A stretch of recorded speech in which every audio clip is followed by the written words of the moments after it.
412장 찬송하겠습니다.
아버지 하나님,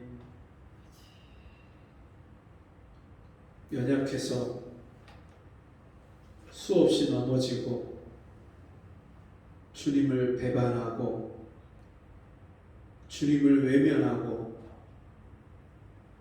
하나님의 말씀을 알고도 모른 척하고 하나님과 상관없이 내 마음대로 내 뜻대로 내 욕심대로 살면서 하나님의 마음을 아프게 한 죄인을 하나님께서 오늘도 변함없으신 사랑으로 우리를 불러주시고 우리를 맞아주시고 우리를 그 품에 안아주시니 감사합니다. 오늘도 주님 앞에 나와서 우리의 죄와 허물을 주님 앞에 자복하고 회개하오니 주여 우리 죄와 허물을 용서해 주시고 우리를 씻어주시고 정결케 해주시고 거룩해 주시기를 원합니다. 오늘도 하나님의 자녀로 하나님께서 우리를 맞아주시고 우리에게 베풀어 주시는 그 한량없는 은혜와 복을 받게 하여 주옵소서. 우리 삶에 날마다 주님을 영접하고 모셔드리고 내 생활 속에 주님과 함께 거하고 주님과 함께 살아가는 이 은혜를 받기를 원합니다. 아버지 하나님, 이 시간에 우리에게 말씀하여 주옵소서. 우리의 마음문을 열어주시고 우리의 심령에 밝은 빛을 비춰주시사 오늘 하나님 말씀이 들려지고 깨달아지게 하여 주옵시고 나에게 하시는 주님의 음성이 들려져서 그 말씀으로 내 영혼이 거듭나고 소생하고 회복되는 시간이 될 수 있도록 주여 은혜를 베풀어 주옵소서. 아버지 하나님, 오늘도 하나님 앞에 우리의 마음이 진실해지기를 원합니다. 거짓되고 교만하고 부패한 우리의 마음이 오늘도 하나님 앞에 온전히 회개하고 십자가의 은혜 앞에 엎드러져서 다시금 그 은혜를 회복하고 하나님이 날마다 내 삶 속에 찾아오셔서 나와 함께 동행해 주시고 함께 살아주시는 그 은혜를 받을 수 있도록 이 시간도 주님 우리에게 긍휼을 베풀어 주옵소서. 예수님의 이름으로 간절히 기도하옵나이다. 아멘. 성경 말씀 시편 68편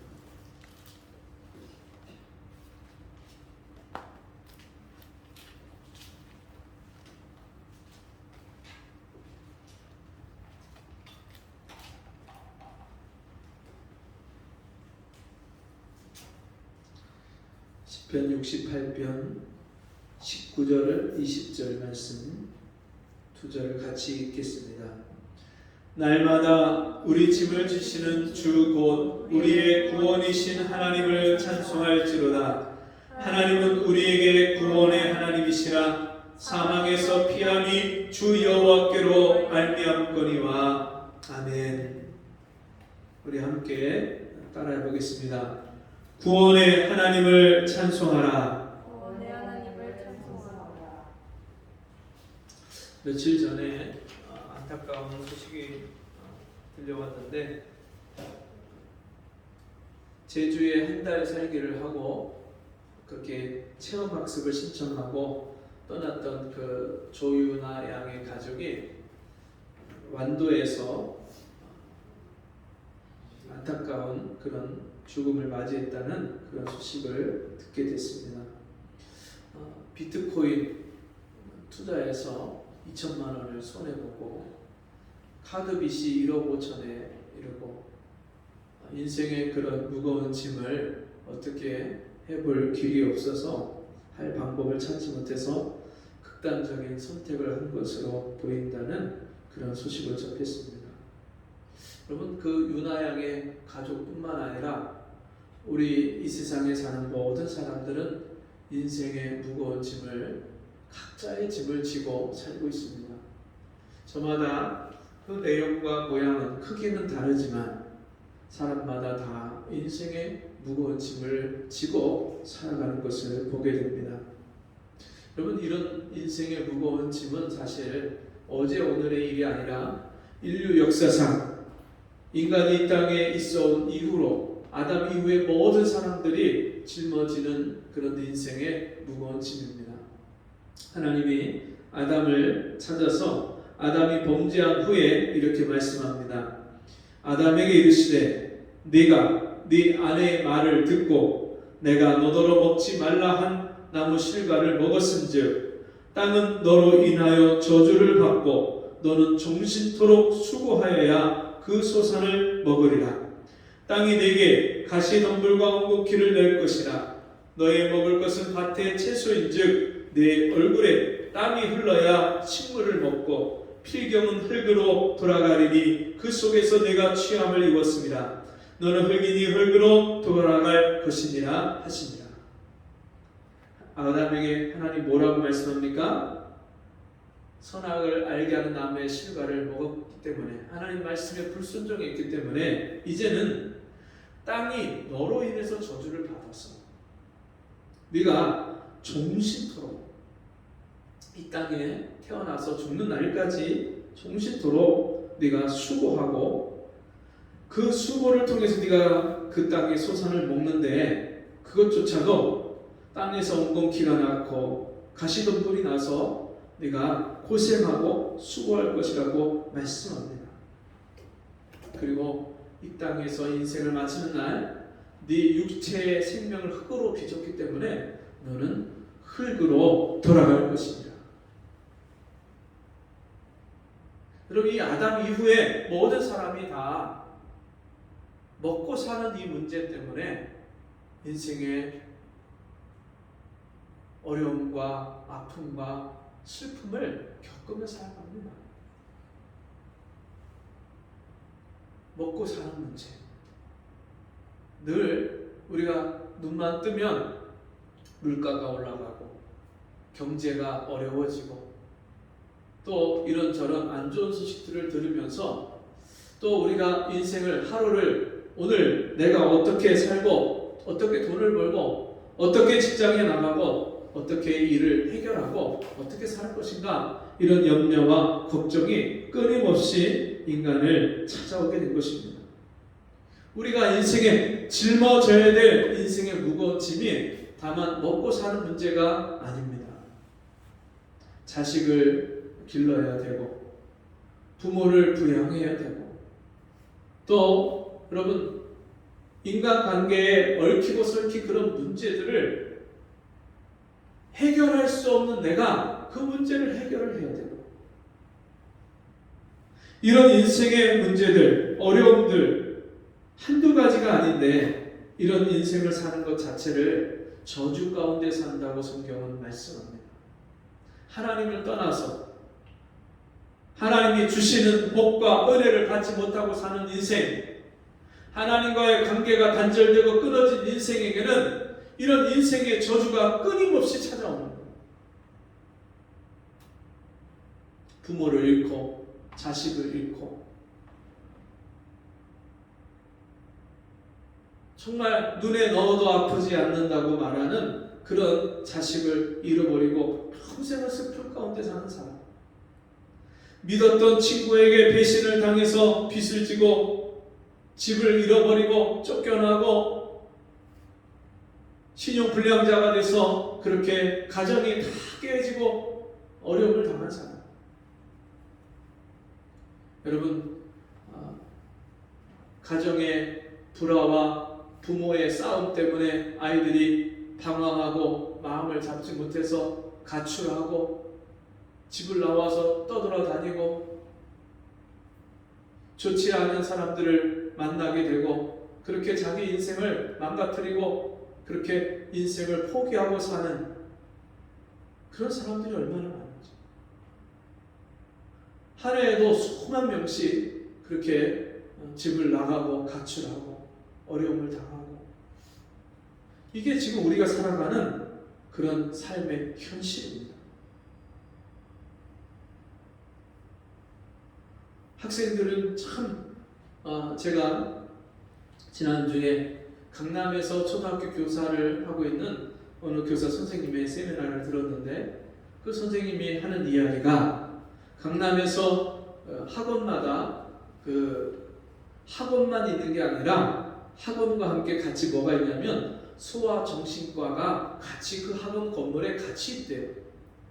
그 이유가 뭐냐면 아이들을 학교 끝나면 학원을 태워서 보내고 또 그 학원에서 또 다른 학원으로 보내고 그 학원에서 학원 보내는 시간, 그 시간에 밥을 해결해야 되는데 그 밥 먹는 시간을 줄이기 위해서 김밥을 사서 그 차 안에서 이동하는 차 안에서 아이들 김밥을 먹이고 그리고 계속해서 아이들이 경쟁 사회 속에서 살다 보니까 그 부담을 이겨내지 못하고 아이들이 우울증에 걸려요. 그 스트레스, 학업에 대한 스트레스, 성적이 떨어지면 그거에 대한 스트레스, 부모가 기대하는 것에 미치지 못하면 안 되는데 그런 기대를 채우지는 못하고 그런 자기의 연약함과 그 부족함 때문에 계속해서 받는 그런 스트레스가 말도 못하는 거예요. 그러니까 아이들이요 학원만 다니는 게 아니라 정신병원도 소아과, 정신과 상담을 같이 받아야 되고 약을 먹고 우울증에 걸리고 그런 이야기를 지금 현실을 벌써 예전부터 몇 년 전, 몇십 년 전부터 일어났던 그런 일들을 들었어요. 학생은 학생들 나름대로 그런 부담. 그런가 하면 아예 수포자, 수능 포기자, 공부를 아예 포기하고 수업 시간만 되면 그냥 엎드려서 잠자고 아이들이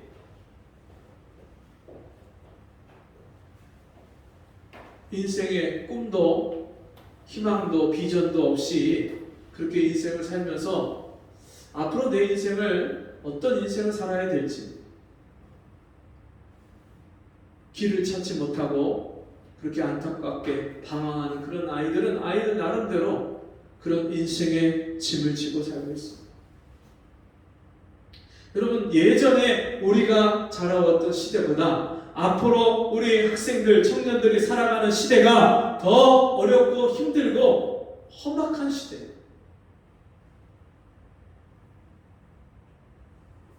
포스트 모더니즘 시대 이후로 지금까지 이 땅에 성경에 있는 말씀 그대로 모든 질서들이 다 무너졌어요. 하늘의 별들이 떨어져서 여러분 정말 권세 있는 자들이 그 권세가 그 권력이 다 무너지고 깨지고 이제는 세상의 질서가 다 무너지면서 기준이 사라지고 보편적인 기준이 사람들이 옳다고 말했던 선한 그 기준이 의의 기준이 다 무너지고 깨지는 그런 시대에 우리가 살고 있어요. 각자 사사기 시대처럼 자기 소견에 옳은 대로 행했던 그 시대처럼 지금도 사람들이 자기가 생각하는 것이 옳고 선한 기준이라고 말하고 있습니다. 가정의 질서가 깨지고 있고요.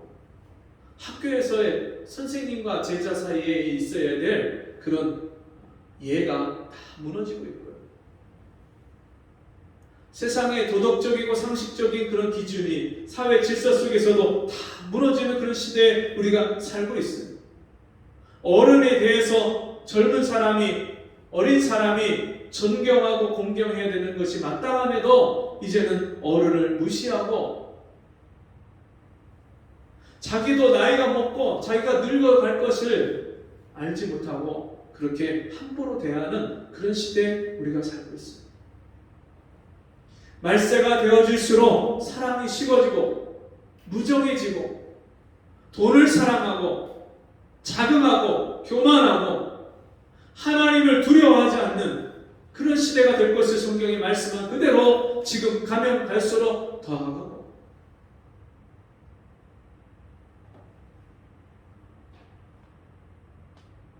여러분 정말 우리가 사는 이 시대가 점점 자원이 다 고갈돼 가잖아요. 환경이 파괴되고 점점 이상 기온과 기후 가운데 우리가 살기 어려운 환경이 되어가고 있잖아요. 공해가 늘어나고 각종 소음과 그런 우리 사람에게 해가 되는 그런 물질들이 많아지고 성경에서 말씀하신 이 세상 종말을 향해서 지금 이 세상의 시계가 역사의 시계가 점점점 째깍째깍 가다가 이제 마지막 끝자락에 이제 걸쳐 있어요.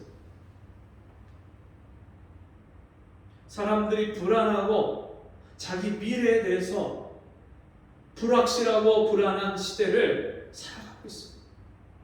집값이 천정부지로 뛰어오르니까 그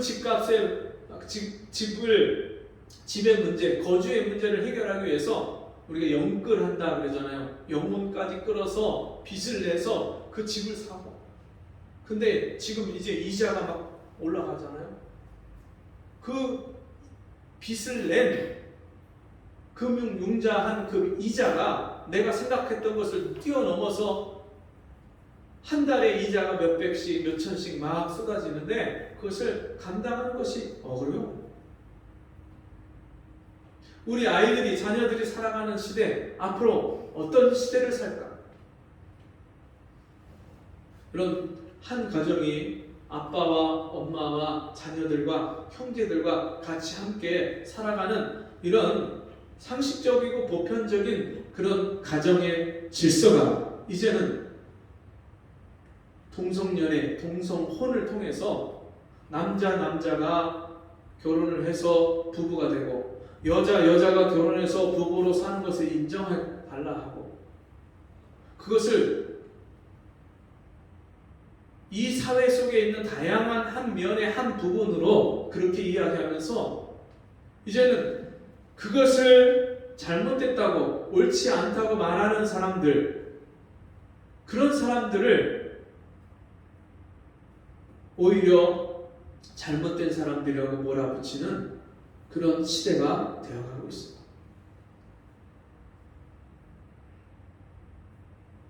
여러분, 우리가 이 세상에 살면서 걱정하고 고민하고 짊어져야 될 인생의 무거운 짐이 가면 갈수록 쌓여지고 있어요. 여러분, 어떤 인생을 살고 계십니까? 앞으로 어떤 인생을 살기를 원하십니까? 여러분, 무엇을 위해서 사십니까? 그냥 하루 밥새끼 해결하면 그것으로 여러분 우리 인생의 문제가 해결된 겁니까?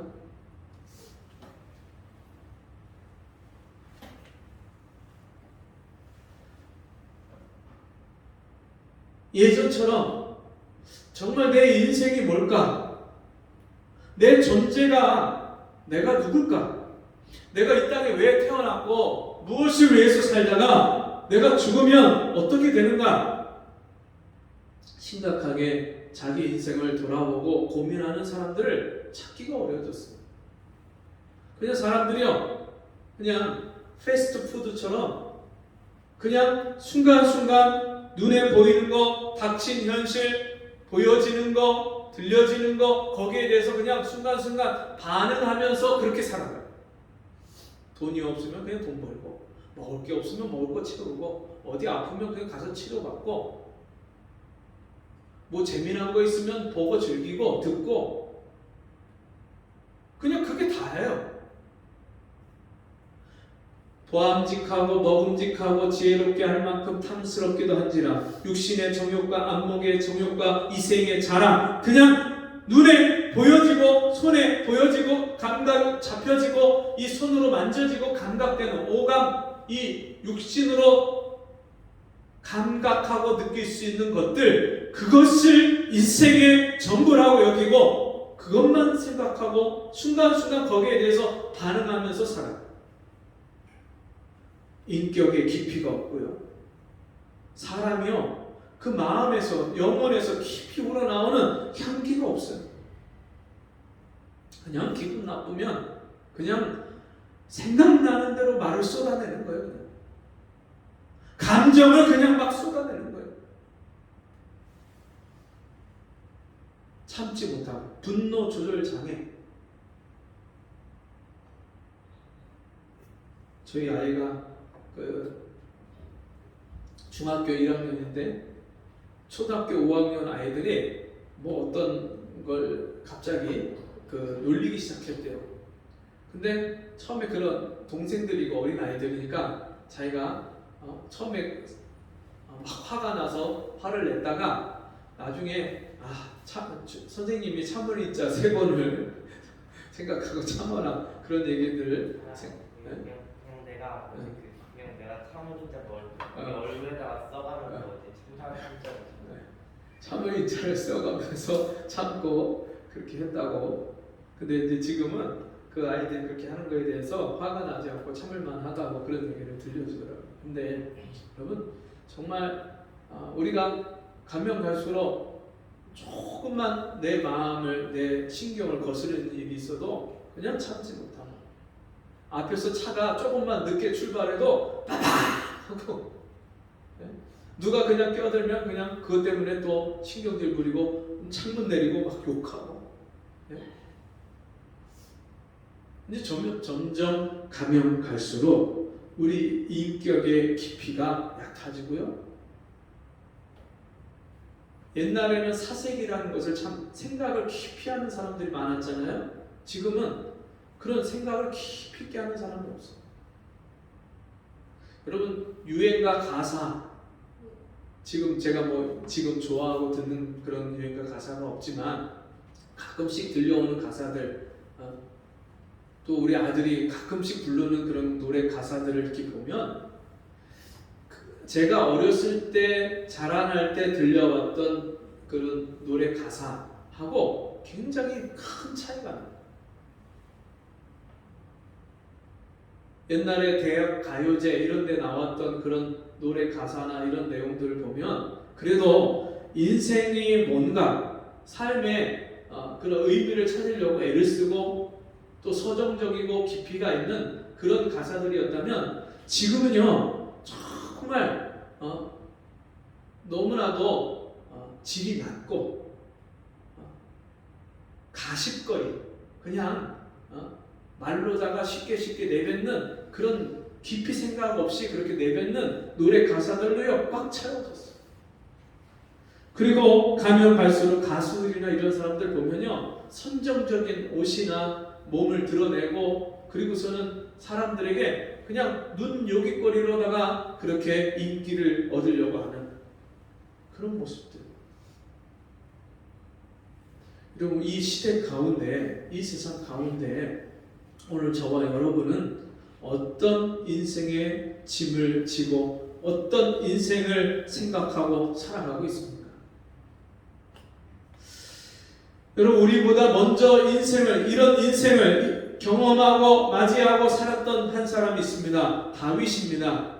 성경의 이 다윗은 우리가 아는 대로 그냥 사람들이 생각하는 대로 골리앗과 다윗 3m 가까이 되는 골리앗 장군과 싸워서 어린 소년이 물맷돌로 그 골리앗을 쳐서 쓰러뜨려서 승리했던 그런 놀라운 기적의 주인공.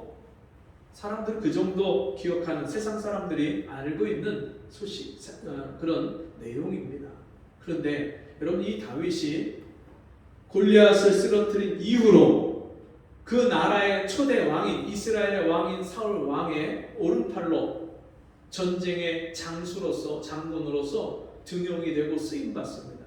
가는 곳마다 승리하고 이깁니다. 그가 인기가 백성들로부터 높아지고 많아지면서 이제는 사울 왕이 다윗을 경계하고 그 다윗을 주시하는 그런 상황이 펼쳐집니다. 사울의 죽인 자는 천천히요 다윗의 죽인 자는 만만이로다.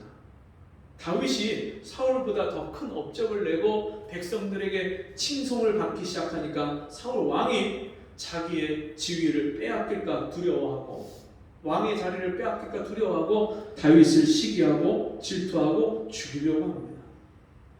자기가 충성했던 왕으로부터 미움을 사고 죽임을 당한 그런 처지에 놓였습니다. 다윗이 할 수 있었던 것은 도망다니는 거예요. 사울 왕이 자객을 보내고 군사를 보내고 계속해서 쫓아다니는 그 다윗이 할 수 있는 유일한 길이 그 사울 왕과 싸우는 게 아니라 사울 왕을 피해서 도망다니는 거예요.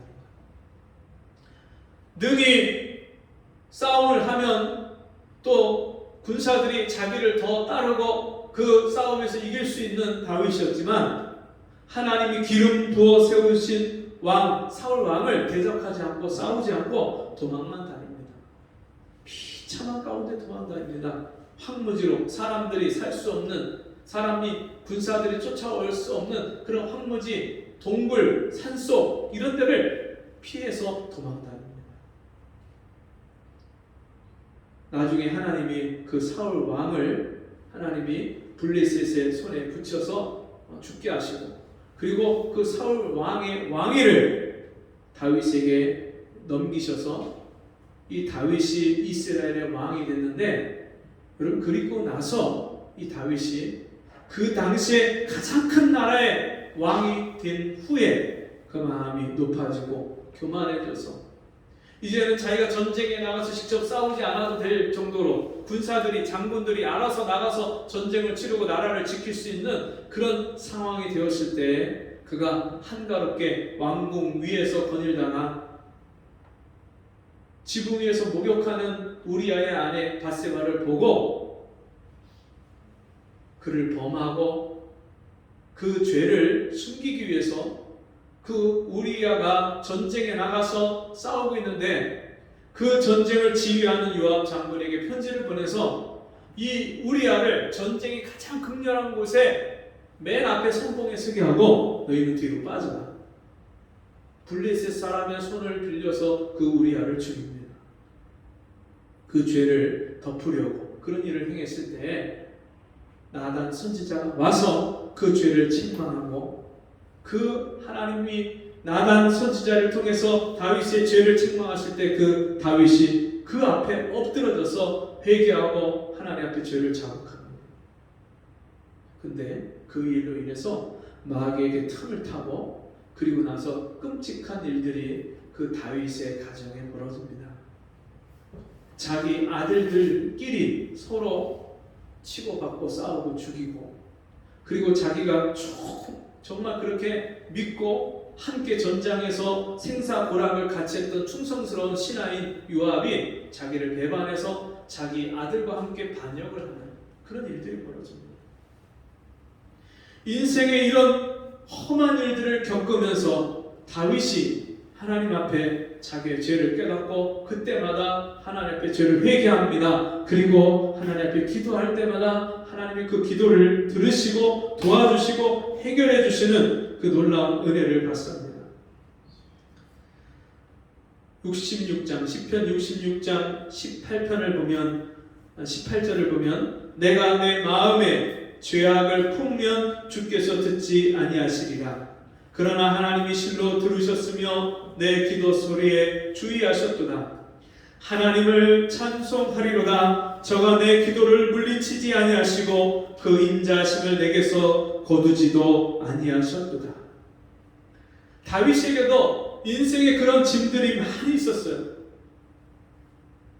자녀들의 문제, 아내들의 문제, 또 나라의 문제, 신하의 문제, 자기 위에 자기가 섬기던 왕의 문제, 자기 자신의 문제, 온통 인생의 무거운 짐이 자기에게 있을 때마다 이 다윗이 그때마다 하나님 앞에 먼저 자기가 하나님 앞에 무엇이 잘못됐는지를 돌아보고 회개하고 그 죄를 자복하고 하나님 앞에 도움을 구하고 기도하면 하나님은 반드시 그때마다 도와주시고 그 다윗을 붙잡아 주시고 다윗의 문제를 해결해 주시고 그 다윗의 짐에 어깨에 있는 그 무거운 짐의 무게를 가볍게 해주셨어요.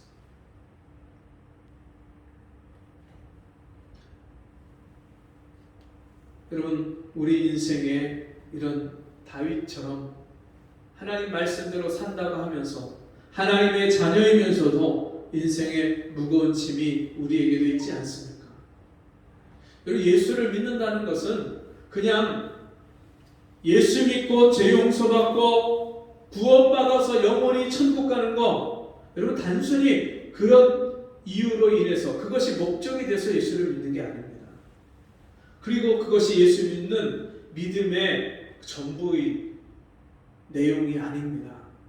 진짜 예수를 믿으면 여러분 우리가 구원받은 하나님 자녀라면 이 땅에 사는 동안에 우리 인생의 무거운 짐을 벗겨주시고 우리의 문제를 해결해 주시고 우리를 도와주시고 우리 인생에 개입해서 나와 함께 살아주시는 그 생활 속에서 하나님이 나와 함께 하시는 구원, 생활의 구원을 우리 삶 속에서 경험하고 사는 것이 진짜 예수 믿는 겁니다. 죽을 때에 천당만 가는 거 그것만 구원이 아니라 진짜 영혼의 구원을 받은 사람은 매일매일 일상생활 속에서 나에게 닥치는 문제와 인생의 무거운 짐을 하나님이 해결해 주시고 도와주시고 그 인생의 무거운 짐을 벗겨주시고 가볍게 해주시는 이 은혜를 받는 것이 이게 예수 믿는 겁니다. 예수님이 제자들을 부르셨습니다. 나를 따라오너라. 내가 너희로 사람 낚는 어부가 되게 하리라. 아무든지 나를 따라오려거든 자기를 부인하고 자기 십자가를 지고 나를 쫓을 것이니라. 말씀하신 그 주님이요 제자들에게 뭐라고 말씀하시냐면 수고하고 무거운 짐진 자들아 다 내게로 오라. 내가 너희를 쉬게 하리니 나는 마음이 온유하고 겸손하니 내 멍에를 메고 내게 배우라. 그리하면 너희 마음이 쉼을 얻으리라. 그리고 예수 믿고 예수님의 제자가 되고 예수님을 따라가는 거, 여러분 그 예수님을 따라가는 삶의 결과로서 매일매일 주님이여 내 인생의 수고와 짐을 맡아주시는 거예요. 대신 져주시는 거예요. 이미 그런 그 놀라운 은혜가 십자가에서 다 이루어진 거예요. 십자가의 대속을 믿고 구원받고 하나님 자녀가 된 사람은 그 십자가에서 인생의 모든 문제가 끝난 것까지 다 우리가 믿음으로 받아들이고 믿고 주님께 내 인생의 짐을 다 맡기는 거예요.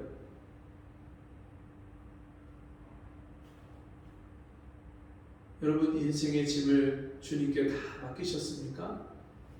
우리가 주님께 다 맡길 수 있다는 것은 주님이 인생의 모든 문제를 다 맡아주실 만큼 크신 하나님이기 때문에 그래요.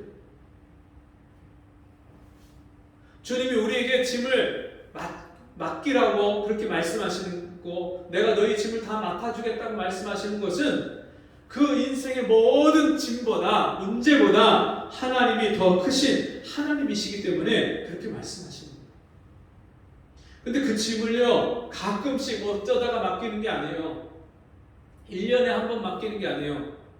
어떤 사람은요 문제만 있으면 기도원을 가요. 기도원에 가서 그때만 하나님께 맡겨요.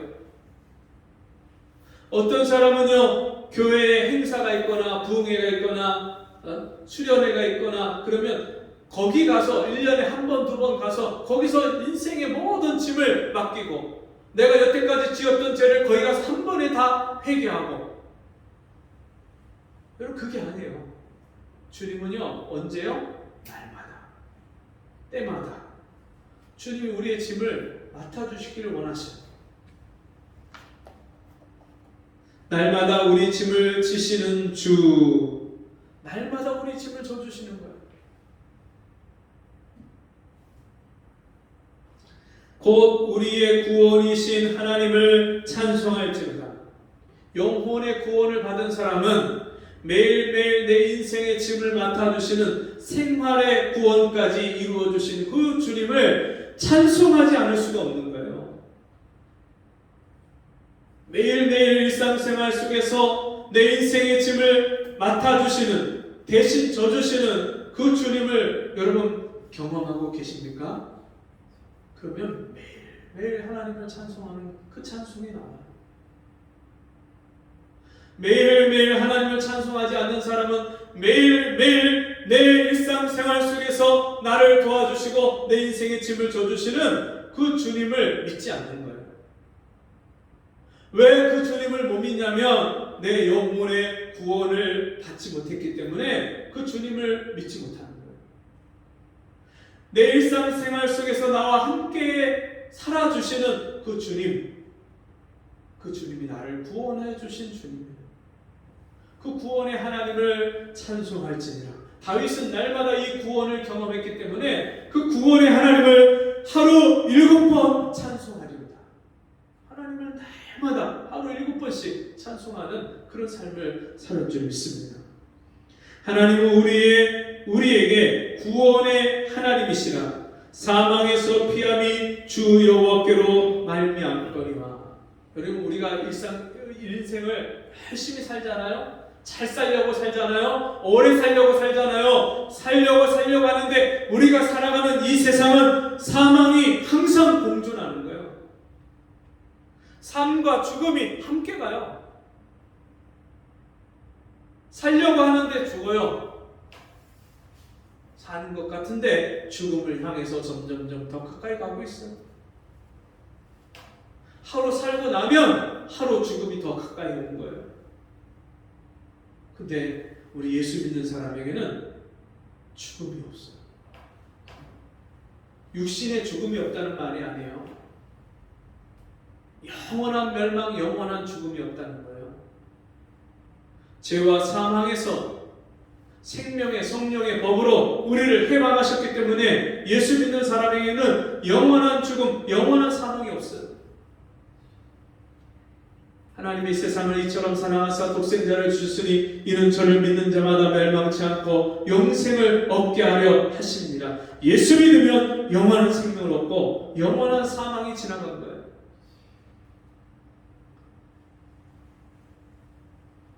그 영원한 사망에서 피한 사람은요, 이 땅에서 살면서 생존의 위협, 육신의 생명이 죽을 것 같은 그런 위협조차도 하나님이 그 위험에서 막아주시고 도와주시고 해결해주시고,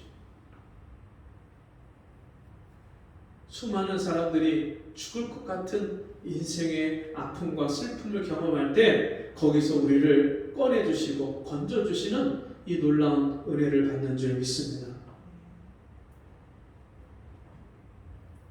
다윗이 그 하나님의 구원을 받고 살았던 삶을 사무엘하 22장 1절 4절에서 이렇게 말씀합니다.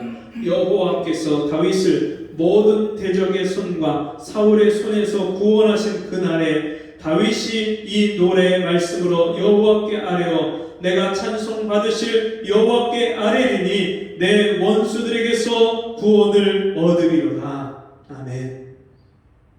다윗이요, 왜 하나님을 찬송했냐면 자기 인생의 모든 대적과 원수들에게서 하나님이 자기를 건져주셨기 때문에. 이 다윗은요, 죄를 져서 고난을 받고 징계를 받은 것 말고 이유 없이 까닭 없이 인생의 고난과 핍박과 어려움과 자기를 대적하는 원수들을 만난 일들도 많았음을 성경은 말씀하는데, 시편 69편 4절에 보니까 무고히 나를 미워하는 자가 내 머리털보다 많고 무리히 내 원수가 되어 나를 끊으려 하는 자가 강하였으니 내가 취치 아니한 것도 물어주게 되었나이다. 내가 하지 않은 일도 내가 도리어 배상하고 물어주는 일도 있었고, 또 내가 죄를 짓지 않고 남한테 손해를 끼치지 않고 해를 끼치지 않았는데도 자기를 대적하고 미워하는, 나를 대적하고 미워하는 그런 사람을 수없이 만났다는 거예요, 다윗이. 그런데 그 모든 대적들, 원수들의 손에서 자기를 하나님께서 건져주셨다고 말씀합니다. 천만인이 나를 둘러치려 하여도 내가 두려워 아니하리로다. 이 다윗이요, 하나님이 함께 하시는 인생, 자기 인생의 무거운 짐을 대신 져주시는 하나님께 자기 인생의 짐을 다 맡기고 사는 그 인생에서는 어떤 두려움과 어떤 어려움과 어떤 원수의 그런 위협이라 할지라도 거기서 다 하나님이 건져주시고 하나님이 붙잡아 주시고 도와주시고 해결해 주시는 이 구원을 경험하고 체험하고 살았다는 것을 우리가 알 수 있습니다. 여러분, 인생의 짐을 다 하나님께 맡기고 하나님이 내 인생의 짐에서 나를 건져주시는 이 구원을 맛보므로 내 영혼을 구원하셔서 내 영혼을 책임지신 그 하나님, 내 영원한 생명을 나에게 허락하신 그 하나님, 그 하나님을 오늘도 찬송하는 저와 여러분 되시기를 주님의 이름으로 축복합니다. 같이 기도하겠습니다. 하나님 아버지, 나의 머리털까지 다 세시고 멀리서도 나의 안고 일어서는 것을 아시며 내 마음을 아시고 헤아리시고 내 필요를 아시고 내게 가장 알맞은 때에 내 모든 인생에 필요한 것들을 채워주시고 문제들을 해결해 주시고 피할 길을 열어주시는 하나님 아버지, 그 구원의 하나님을 내 인생의 모든 짐과 문제에서 나를 건져주시는 하나님을 찬송합니다. 우리 성도들 심령에 날마다 이 구원의 기쁨과 즐거움이, 찬송이 흘러넘치는 삶이 되게 주옵소서. 예수님의 이름으로 기도합니다. 아멘. 광고 말씀. 원래 오늘 원래 교회 달력으로는 오늘이 맥주 감사 주일인데 우리 교회는 다음 주에 맥주 감사 주일로 그렇게 하나님께 드리겠습니다. 하반기, 전반기, 하반기가 이제 시작이 됐는데요. 전반기에 6개월 동안 하나님 우리에게 베푸신 은혜를 우리가 기억하고 감사하면서 주님 앞에 감사하는 시간을 갖겠습니다. 다 같이 자리에서 일어나셔서 493장 찬송하시고 기도와 축도를 마칩니다.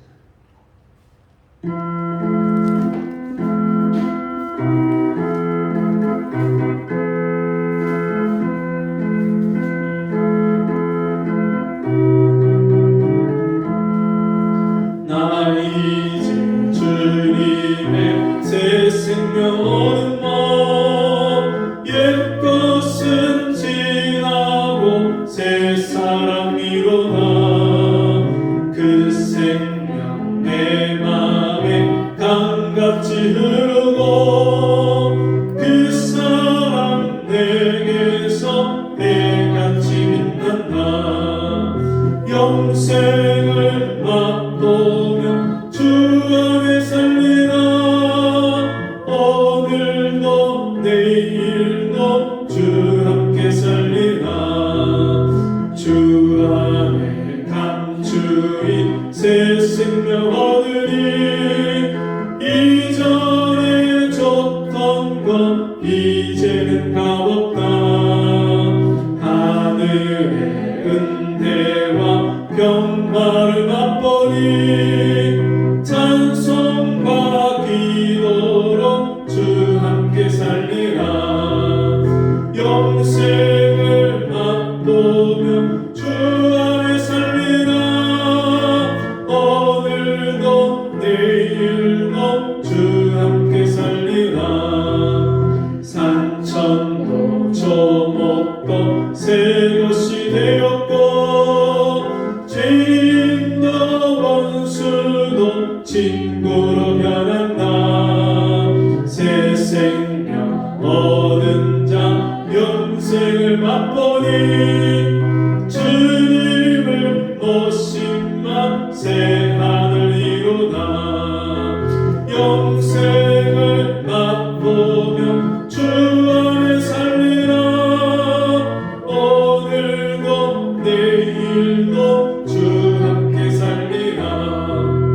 주 따라가는 길 험하고 멀어도 찬송을 부르며 뒤따라가리라. 나 주를 모시고 영원히 살리라. 날마다 섬기며 주 함께 살리라. 영생을 맛보며 주 안에 살리라.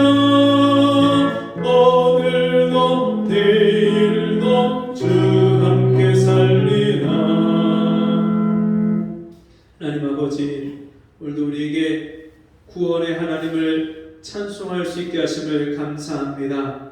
내 영혼의 구원자이신 하나님께서 내 인생도 책임지시고 내 인생의 모든 짐과 어려움에서 나를 건져주시고 나를 도와주시고 나와 함께 하시는 그 은혜에 감사함으로 주 앞에 귀한 예물을 드렸사오니 우리 성도들을 복에 복을 더하셔서 날마다 그 입술에 찬송이 흘러넘치게 하시고 하나님을 영화롭게 하는 하나님의 자녀들이 되게 도와주옵소서. 지금은 우리 주 예수 그리스도의 은혜와 하나님 아버지의 무한하신 사랑하심과 성령의 감화 감동 위로 교통하시는 은혜의 역사가 오늘 주의 말씀 듣고 날마다 나의 구원의 하나님을 찬송하며 살기를 소원하는 우리 성도들 머리 위에 지금부터 영원토록 함께 있을지어다. 아멘.